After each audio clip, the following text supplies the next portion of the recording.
I remember when I started this channel and I initially tackled the subject of social justice, I seemed to get like really bad vibes from it.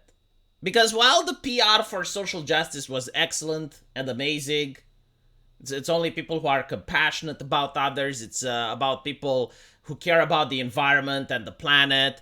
It's about empathy. Like that was the PR for social justice. But then when you looked at what they were actually doing, like not what they were saying, but their actions, you are horrified.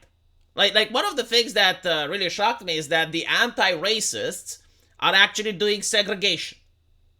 Like, well, one level of horseshoe theory is this. Like, you're telling me that if the KKK would have just waited, did nothing, just stand back and waited, like, eventually they would have gotten their segregation, not from their activism, but from the activism of the people that are opposing them, right? Like, from literally the other side. And when you look into it, it was also completely in accordance with woke ideology. And other woke people wouldn't even be shocked by it. In fact, they would mostly ignore it. They wouldn't talk about it. And you get to see it, especially when it was the summer of love, when you had the, what was it, the Capitol Hill Autonomous Zone that leftists created, which was a bastion of hypocrisy, very strong borders. They had this garden for only people of color, like no whites allowed type of thing. So it was like a monument to social justice hypocrisy. And that's when you get to see it's like, hold on, like these people, they're presenting themselves in public in a way, they're talking to others in a way, but their actions are completely the opposite. So now in 2023, we get to hear a hearing where a politician actually asks one of these people, like, why is at your campus segregation allowed? And listen to what they have to say. I oppose segregation. Okay, well, I do too, but it's happening on your campus, okay? Dr. Cornbooth, I'm sorry. We have on your campus something called Chocolate City, where black only dorms, where whites are excluded. Is it okay also for whites to set up a white-only dorm where minorities are excluded? Actually at MIT, our students affiliate voluntarily with whichever dorm they want to. It's not exclusionary, it's actually positive selection by students which dormitory they want to live. I love how they create new words out of the ether, right? So you have like this word, which is segregation, and it's got some emotional connotation with it. Like when people hear the word segregation, they immediately react, okay? So what they do is, okay, well, we want this, but we don't want people to react the way they do when they hear the word segregation. So instead, we're going to call it positive selection. And they do the opposite as well. Like sometimes they have something that most people don't care about or think it's normal, but they want people to be emotional about it. So they will use the word terrorism, which has the connotation and the emotional charge, and they will apply it to, well, not giving money to a woke company. That's economic terrorism. If you don't give money to Disney, you don't give money to the mouse, well, you're committing economic terrorism, right? Or they use the word rape. So, for example, the word rape culture, it's an academic concept, and it doesn't necessarily have to do anything with rape. Like this room right now, according to the academics, would be considered part of rape culture because I do not have a diversity officer in it. I do not police the jokes of the people in this room. I do, right? So like all of this is required in order to create the cisgender heteronormative patriarchy. Like from the academia, an empty room is patriarchal by definition because you do not have the tone policing. You do not. I'm not even kidding. Like, go read the fucking papers. It sounds so batshit crazy when you speak it out loud, which is why they actually require the censorship and they require the peer pressure and they require all of this oppressive apparatus in order for the ideology to actually exist, in order to actually have discrimination and call it positive selection.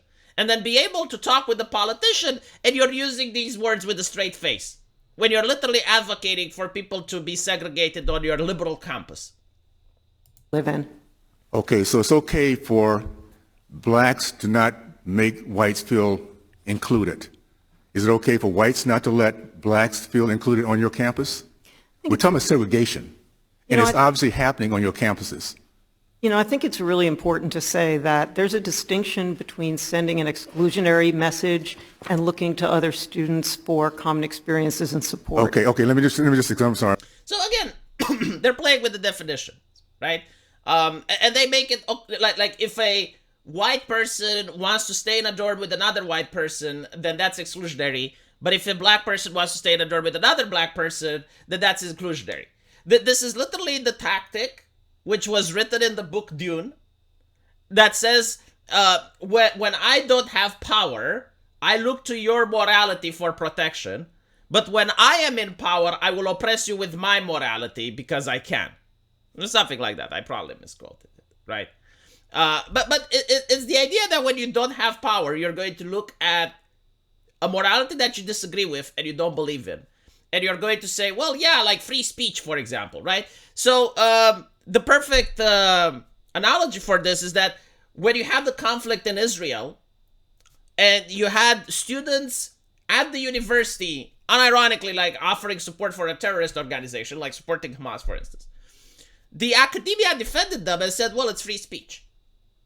But this is the universities we're talking about. Like, they have very strict speech codes. They go against you talking about microaggressions. Like, if you ask someone, where are you from, that's a microaggression. You're not supposed to do it on campus.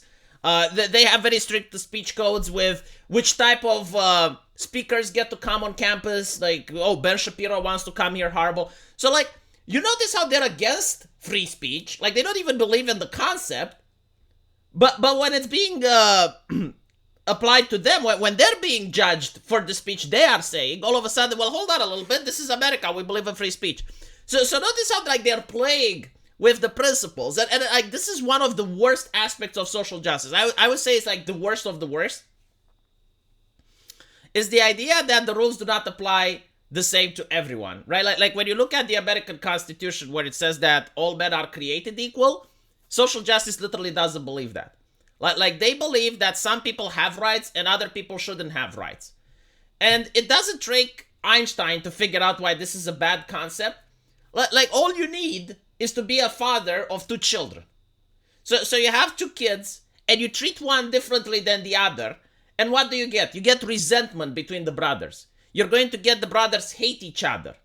Like, regardless if it's justified or not, if you're going to have different type of rules in the household, where one child gets to do something and behave in a way and the other child doesn't, they're going to hate each other. And I think like this is the essence of what social justice tries to achieve, because you notice its growth starting and peaking, especially after Occupy Wall Street, when people on the left and the right went together and started protesting against the 1%.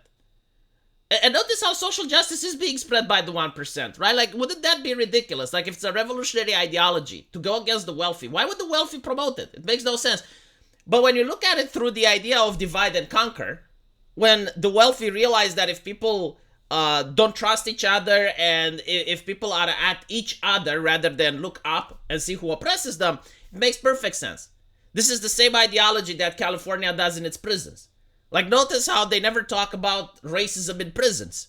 And the reason for it is simple. There are more prisoners than there are guards.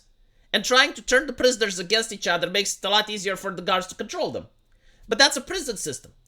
They're applying this at a wide scale, at a cultural level.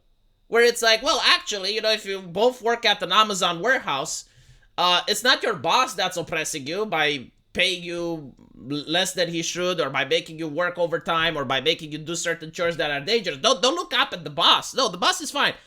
The problem is your workmate, is the other person, because they're from a different identity than you, and that causes friction. I mean, I've always said on this channel that John and Juan get along with each other just fine working at Amazon. It's only when the diversity lady comes in and starts telling, hey, Juan, don't you think you're being oppressed? Like, don't you think you're being marginalized? Don't you think life is unfair? It's the other, is John. John is responsible. It's not Jeff Bezos. No, Jeff Bezos is fine. No, it's... So, this is why you have, like, this segregational campus. Like, I do think that they know what they are doing, and they're purposefully doing it. It's to spark envy and antagonism. And people get envious even from things that don't matter. Like, you don't need to have like something that you desperately want in order to get envious. It's just like when you get the feeling that you're treated unfair, right? I mean, like, look at feminists, it's the pink tax. Like, do they really care that a pink razor is like 50 cents more or that? No, it's the principle that upsets them, right? It's like, what? Why is mine more expensive?